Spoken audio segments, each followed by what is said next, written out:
scratch my head because I can't believe what I read sometimes. But let me start off by saying I enjoyed The Northman. I really did. I was in an audience with Asian, Black, Hispanic, Indian, not Native American, but Indian. If there were Native Americans, I didn't see them. But they all seemed to enjoy the movie. And at no time did they stop and say, whoa, whoa, whoa, cut, time out. I'm not up there. I hate this movie. I'm out. Because, see, most of America is not narcissistic. All we care about is story. And if I'm watching a story about an African tribe, I want to see Africans. I don't want to see Asians. I don't want to see Hispanics unless they are historically a part of that story. We've gotten to the point where we race and gender swap everything. It's ridiculous. Even if it doesn't serve the story and the lack of creativity, they can just say, well, the reason people don't like our movie is because it's representation and inclusion and diversity. RID, RID.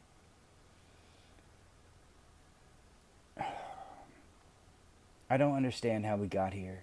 I know in theory that's a good thing, right? All of that stuff, it's good. But when you're making a movie about Vikings, Daily Fail, you don't have to put women in charge of everything or minorities everywhere. It's about light skinned conquering Vikings who drink and fight and have sex, and that is their life. They conquer.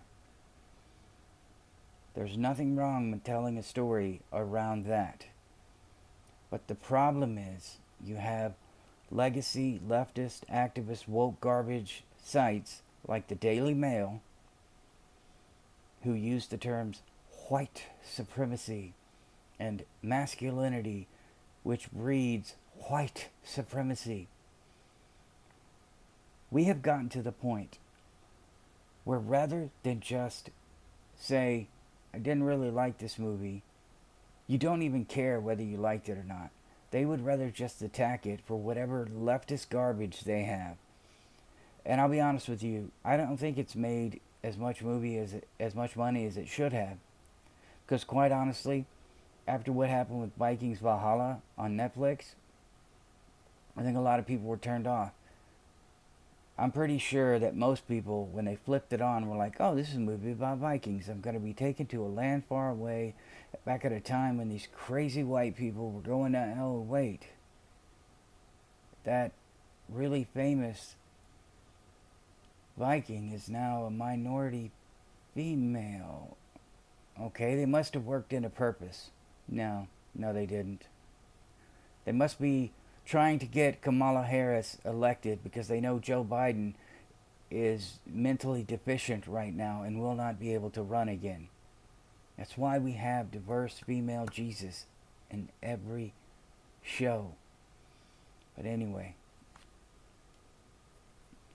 Vikings Valhalla left a bad taste in everyone's mouth. But you're making a Viking movie, you make it about Vikings. And the next Black Panther, the Black Panther, as Forrest Whitaker said, in the next Black Panther, you're not going to see Asians. You're not going to see white Wakandans. You're not going to see Hispanic Wakandans. Although they may try with as much ridiculousness, well, they've taken in a bunch of cultures, and now they're multicultural, and it's an all-female council, and all men are goofy and stupid. Going back to the original point, all of what I just said is a big part of why movies suck today.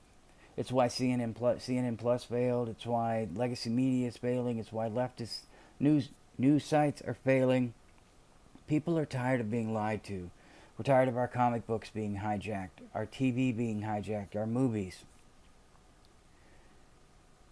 It is a sad time to be a pop culture fan right now. But it's easy to see how that's happening. Louisville, Kentucky has a massive indie acting community. And they're always telling each other they're going to be the next so and so director wise, or the next so and so actor wise.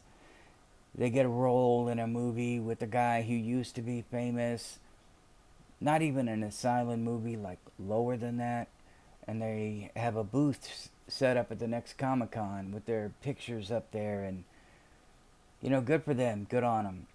But I was privy to a meeting that they had where they were talking about a historical period, and it came up. And I don't think they even knew what they were doing. I think they were just emulating what they thought they needed to be doing. Because the words, what can we do to be different? What can we do to separate itself? What do we got? What do we got? What do you think the first thing they said was? Gender race swap. As if that was some incredibly new idea. Hollywood is dying. The movie star is dying. And these young, up and coming actors, actresses, directors, they need to stop and think, do I want to continue this madness? Or do I want to express myself creatively? Do I want to risk not getting that 1 in a million shot like Colin Trevorrow or Ryan Johnson, who have very little talent, or Kathleen Kennedy? I'm not even going to get into it, but you have these people that have no business being where they are. They're only there because of their politics.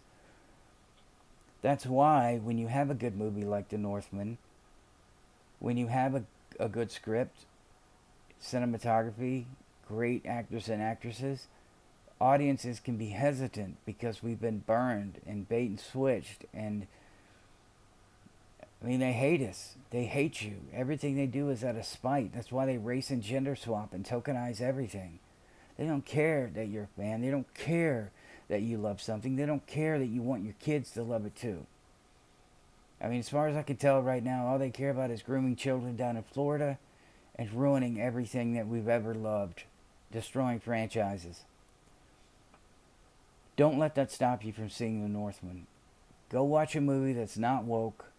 Go watch a movie that's fun, with some twists and turns. It's not what you expect, but it's good. Don't visit the Daily Fail. Please don't. Oh, and Daily Mail, would you like to tell my black friend who saw the movie with me that he's a white supremacist and toxic for liking this movie? I'm guessing you don't. Please like, subscribe, share. Sean out.